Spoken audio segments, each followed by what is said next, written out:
তো হাই বন্ধুরা, আমি প্রিয়াঙ্কা চলেছি তোমাদের সবার সাথে নতুন একটা ব্লগ নিয়ে। আজকে হচ্ছে একটা রান্নার ব্লগ। আমরা এসেছি দেশের বাড়িতে বাগনানে, যেখানে আমার শ্বশুর বাড়ি। সেখানে আগেও তোমাদেরকে ব্লগে ভিডিওতে অনেক কিছু দেখেছি, আমার শর্টসে গিয়ে দেখে নেবে। এই লাইটটা ব্লিঙ্ক হচ্ছে। যাই হোক, আজকে আমরা এখানে সবাই মিলে রান্নাতে ব্যস্ত হয়েছি। আজকে স্পেশাল কিছু রান্না করব। আমি সবসময় তো মা, দিদা, পিসি এরাই রান্না করে, আমি কখনো কিছু করি না। তো আজকে বলেছিলাম আমি চিলি চিকেন আর ফ্রাইড রাইস করবো। তার জন্য বাজার থেকে প্রচুর বাজার করে নিয়ে এসেছি, সব কিছু যা যা লাগে। আর এখন বাড়িতে এসেই এইখানে কত লোক একসাথে, দেখো না, আমরা রান্নার কাজে ব্যস্ত। তো চিকেনটা ধোয়া হয়ে গেছে, তো পরের ম্যারিনেট করেছে কী দিয়ে সেটা তোমাদের দেখায়, দেখতে থাকো। চিকেনটাকে ধুয়ে নিয়েছি। চিকেনটাকে ধুয়ে পকোড়া পিস করে আনা হয়েছিল। চিকেনটাকে ধুয়ে এর মধ্যে লেবু আর সয়া সস আর গোলমরিচ গুঁড়ো দিয়ে ম্যারিনেট করে ফ্রিজে রাখা ছিল। ফ্রিজ থেকে বের করে এবারে কি কি দেওয়া হবে সেটা তোমাদেরকে দিয়ে দেখাচ্ছি। এই যে এখানে দিলাম আমি কর্নফ্লাওয়ার, একটু ময়দা আর আদা, রসুন আর কাঁচা লঙ্কা পেস্ট। এবারে দিচ্ছি এর মধ্যে ডিম। এই যে রোহানা এখন মাখছে। একটুখানি গোলমরিচ গুঁড়ো আমি দিয়ে দিয়েছি, বাকিটাও দিয়ে দিলাম। এটা দেবো লঙ্কার গুঁড়ো, দিয়ে দিচ্ছি স্বাদ মতো নুন। আমি চিলি চিকেনের গ্রেভিটার জন্য এখানে মানে টমেটো কেচাপ, সয়া সস আর সয়া সস চিং চাইনিজের পাইনি আমরা, রেড চিলি সসটা, তাই এটা লোকাল কোম্পানির নিয়েছি। যাই হোক, এইগুলো দিয়ে একটা মিক্স বানাবো। এই যে আজিনামোটো একটুখানি দেবো, দিয়ে এখানে একটা মিক্সার বানিয়ে রাখবো।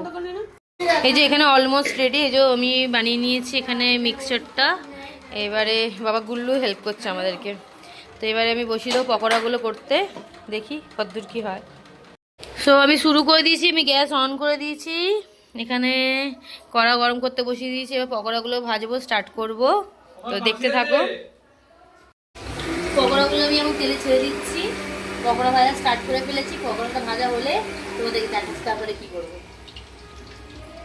চিলি চিকেনের পকোড়া স্টার্ট হয়ে গেছে। আর এদিকে আর একটা রান্না হচ্ছে এখানে আমাদের, সেটার ওখানে হচ্ছে। আমি এদিকে চিলি চিকেন করছি। চিলি চিকেন করতে করতে এখন আমি খাচ্ছি ঠান্ডা ঠান্ডা তরমুজ। তরমুজটা দেখে নিয়েছিলাম, আমাদের ঠকিয়ে দিয়েছে। কিরকম একটা কালার, কিন্তু ভালো খেতে। ফ্রাইড রাইসের চাল এখানে সেদ্ধ হচ্ছে উনুনে আমাদের, আর এখানে চিলি চিকেনের কাজ হচ্ছে। উনুনে হয়েছে বলে হাঁড়িটা একটু কালো লাগছে, বাট এই যে চাল আমাদের সেদ্ধ হয়ে গেছে। আর এখানে পকোড়া অলমোস্ট ডান। এই লাস্ট বার এটা নামাবো। দিয়ে এদিকে আমাদের রাইসের জন্যে ম্যারিনেশন, মানে যেগুলো দিয়ে এগুলো মানে স্টিম করব আর কি, সেগুলো চলছে এখানে ভাজাভুজি। তো চলো দেখতে থাকো। এই যে আমি কড়া এক হাতে করছি, এক হাতে ভিডিও করছি। কড়াতে দিয়ে দিচ্ছি আমি আদা, রসুন আর কাঁচা লঙ্কা কুচোটা। সরি ভিডিওটা পজ কর। এটা হচ্ছে এখন আদা, রসুন আর কাঁচা লঙ্কা ভাজা। এর মধ্যে দিয়ে দেবো এখন ক্যাপসিকাম আর পেঁয়াজটা।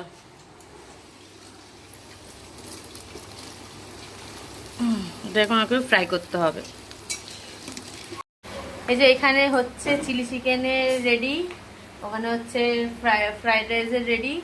রেডি মানে কি, সব কিছু ভাজাভুজি হচ্ছে। এবার এর মধ্যে চিলি চিকেনের সব কিছু দিয়ে দিয়েছি, আর কিছুটা বাকি রয়েছে, ওটা দিলেই হয়ে যাবে। এখানে আমি এত কিছু ভাজলাম, যেগুলো ভাজার পর সসের মিক্সচারটা দিয়ে দিলাম। এর মধ্যে চিলি সস, টমেটো সস আর সয়া সসটা ছিল, এটা আমি দিয়ে দিয়েছি। আর একটুখানি গোলমরিচ গুঁড়ো দিয়েছি, দিয়ে ওখানটাকে নাড়বো।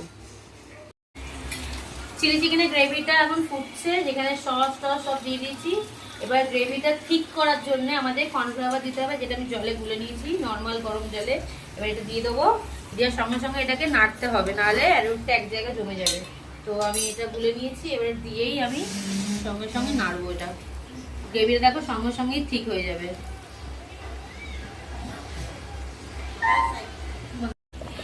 এবার লাস্ট পার্ট, যেটা পকোড়াগুলো চিলি চিকেনে দিয়ে দেবো। আমাদের পকোড়া একটুখানি জাস্ট ফুটাবো, ফুটানোর পরেই চিলি চিকেন রেডি হয়ে যাবে। পকোড়াগুলো আমি দিয়ে দিচ্ছি। আর একটা জিনিস আমাকে দেখা গুল্লু, একটা জিনিস যেটা লাস্টে দিতে হয়, স্প্রিং অনিয়ন, যেটা আমি এখানে পুরো বাজার খুঁজেছি, পাইনি। একটু ভেতর দিকে তো, হয়তো বাগনানে গেলে পেয়ে যেতাম, কিন্তু পাইনি। এখন কিছু করা যাবে না, তো ওটা ছাড়াই করতে হবে। পকোড়াগুলো দিয়ে দিই, দেখো। আমি চিলি চিকেন করছি বলে পিসি আমাকে একটু রাইসটাতে হেল্প করছে। ধরতে গেলে রাইসটা আমি এখনো কিছুই করিনি। রাইসটা সেদ্ধ করে দিল বাসু কাকা, রোহান এগুলো ভাজলো, আর পিসি এটা এখন মানে স্টিম হবে যেরকমভাবে এটাকে ইয়ে করছে, লেয়ারিং করছে। এই যে রাইস ডান, ভাব এখন হবে শুধু চিলি চিকেনটা অনেকটা বেশি করেছি, কেন মাংসটা আমাদের অনেকটাই বেশি, 2 কিলো মাংস। আর এই যে রাইস, রাইস হচ্ছে কত, 1 কিলো 700। তো এই যে ফুল কমপ্লিট, এটাই ডান। গ্যাস বন্ধ করে দেবো আর রাইসটা ভাপ হবে, ব্যাস। রান্না বান্নার ডান। এখানে আমি একটু মাংস কষা খাচ্ছি। ফ্রাইড রাইস চিলি চিকেনটা এখন খাবো না, এই যে রাখা রয়েছে। রাত্রিরে ডিনার এখন 10টা বাজে, আমরা একটু লেট করেই ডিনার করি। তো রান্না বান্না শেষ করে একটুখানি ফ্রেশ হয়ে আমি এখন খাচ্ছি। আমি ছাদে যাচ্ছি, দেখি রোহানরা ছাদে কি করছে। ছাদে রোহানরা এখানে খাওয়া দাওয়া করছে, আমি ছাদে একটু তারা দেখছি। আমাদের কলকাতাতে একদম তারা দেখা যায় না এখন, তাও এখানে তোমরা দেখতে পাচ্ছ কি বুঝতে পারছি না, অনেকগুলো আমি দেখতে পাচ্ছি, পুরো ভরা আকাশ।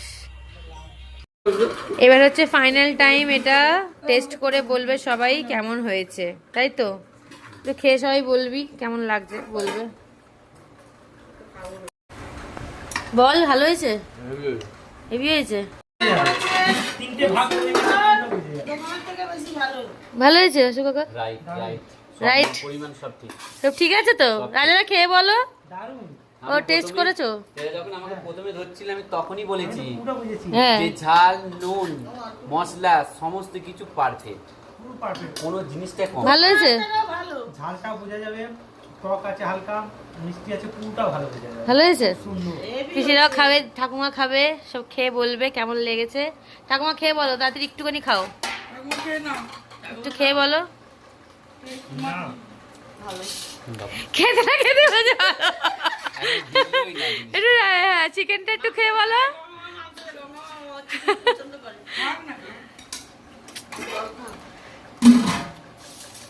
খেয়ে বলো তাড়াতাড়ি, ভালো লাগছে? পিসি খেয়ে একটুখানি বলবে, ঠিক আছে? ভিডিওটা আমি পজ করছি, তুমি তখন নিয়ে নাও। টেস্ট করে বলো কেমন লাগলো। ভালো হয়েছে? ঝাল, চলো। মশলা সব প্রত্যেক পরিমাণটা সব ঠিক। কিন্তু এতটা বানিয়েছি, ভেবেছিলাম না ভালো হবে কি জানি না, তাও ভালো হয়ে গেছে। চিকেনটা কম নয়। সো ব্লগটা আমি এখানে শেষ করলাম। ব্লগটা ভালো লাগলে একটা লাইক করে দিও, চ্যানেলটাকে সাবস্ক্রাইব করে দিও। সবাই খাচ্ছে, এখন আমরা সব একসাথে খাচ্ছি। তো সবাই ভালো বলছে, এতটা বানিয়েছি ভাবিনি ভালো হবে, হয়ে গেছে লাক বাই চান্স।